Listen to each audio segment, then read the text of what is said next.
Hello everyone, welcome to the second session on Philip Arthur Larkin. Students, in our previous session we had a discussion on Philip Larkin as a poet. We had discussed the formative influences on his literary career, and we also had a discussion on the distinctive features of his poetry. And in this session today we are going to explore, understand and analyze his short lyric Going. Students, this poem Going was originally titled Dying Day. Written in 1946, this poem was published in Larkin's volume The Less Deceived, which was published in 1955. And as in my previous session, I have explained that one of the most common themes of Larkin's poetry is death. And this poem, Going, also deals with the theme of death. As the title suggests, Going, students, it talks about at surface level about the going of the day and coming of the evening. But metaphorically, this poem suggests going of youth and coming of old age. It talks about going of life and coming of death. So now let's have the poem. Students, the poem is divided into 3 stanzas of 3 lines each. Now what the poet says in the first stanza, in the opening stanza, there is an evening coming in across the fields, one never seen before, that lights no lamps. So the poet portrays the coming of the evening, the part of the day that proclaims its doom, and the poet describes that when he watches the arrival of evening across the fields, he finds that he has never seen such a sight earlier. And this coming of the evening is not bringing any light. It is not going to lighten up any lamps. Means that the evening which is coming, which is showing her appearance, it is not giving any hope, any happiness, any joy, and any light. So here in the very first stanza, the poet has made it clear that he is talking about the coming of a particular time which is not full of any hope or happiness.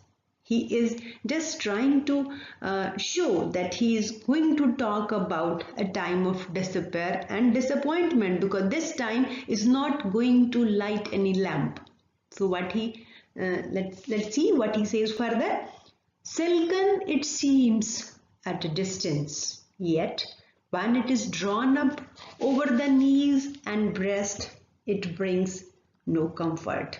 So in the second stanza, here Larkin refers to this coming evening as a silken,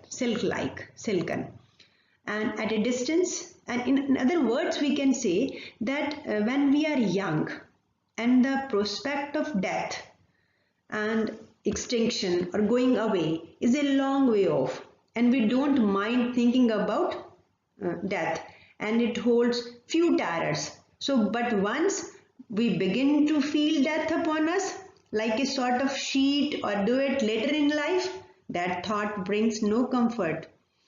I'll repeat it, students, that here he is comparing the evening with a silken sheet when one watches it from a distance.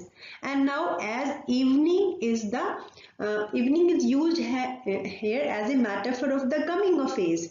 So it's that when we are youth, when we are just full of energy, full of joys, full of health and happiness, we feel that in the coming of evening seems to us quite soothing, that it will just give us comfort. But when we get mature, when we just feel near the age, we find that this silken sheet is going to cover us. When it just comes near to us, it just goes to cover our knees and the breast. We feel that this silken evening is not going to soothe our souls.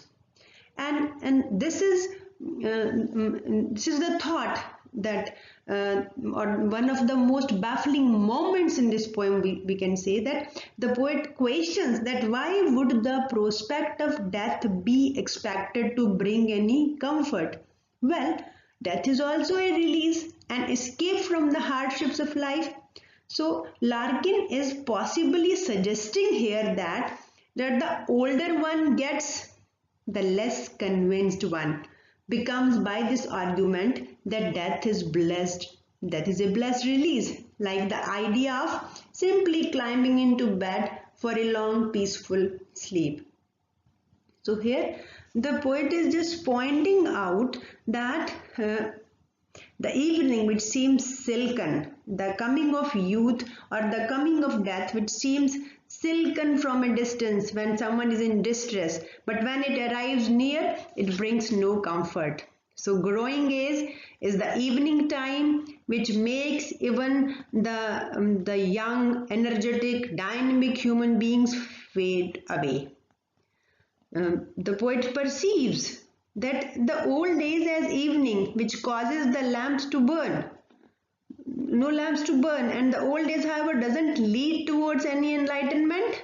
In the first stanza we have discussed about the lightening of the lamp. So if we talk about in terms of old days, we find that the old days doesn't lead towards enlightenment, and from a distance the evening seems pleasantly smooth, the evening seems pleasantly soft, but after having reached near it, it gives no feelings of comfort.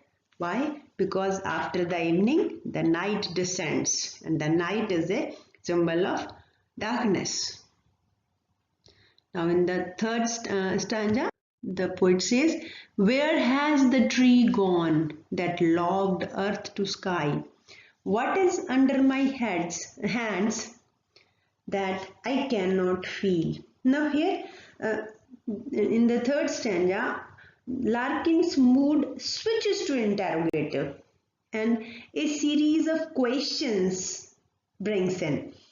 In the first is there is the image of a tree binding the earth to the sky. Here, that is something that connects the earthly to the ethereal. We might say that there is something which connects life to death. And then in the second question, there is the idea of something felt under the hands, and but also on the top of them, weighing them down, as in the fourth stanza. Fourth stanza has only one line, what loads my hand down. So here death has become a heavy weight that seems to arrest the speakers, the narrators, the persona's ability to act. And the very thought of it seems to paralyze. So it is in this poem that we can say that Larkin has just metaphorically used evening, and he has just tried to portray the despair and disappointment connected with age and death through the portal of evening. And as he talks about that evening comes, then night descends, and in other words we can say that death follows the old man, and the man who connected the earth to sky means the man who infused energy into every aspect. Here in this stanza we can use tree as a metaphor of man also, where the tree has gone that logged earth to sky, that the man who connected the earth to sky means the man who infused energy into every aspect, he suddenly disappears, means the strength and energy of youth suddenly disappears with the coming of age. And with the coming of age, the call of death is there, and this call of death makes everyone helpless, and then active body organs also become still and stagnant, as he has just portrayed in the third stanza with a question that what loads my hands down, that now he just feels helpless. Something is weighing him down, and that weighing down is of the hard weight of death, which is going to close everything. So in this third and fourth stanza, the Larkin has used very effective rhetorical device, that is there are three questions, and one more important thing is to be noticeable that the fourth stanza is there only one standalone line, and this standalone line forms a stanza all by itself. And these three questions, they make the poet's mood of disappointment and questioning the essence of human life, or the cycle of life and death. So students, that's all about the contents of this small short lyric, where the poet has portrayed the coming of death and age through the metaphor of evening. Thank you.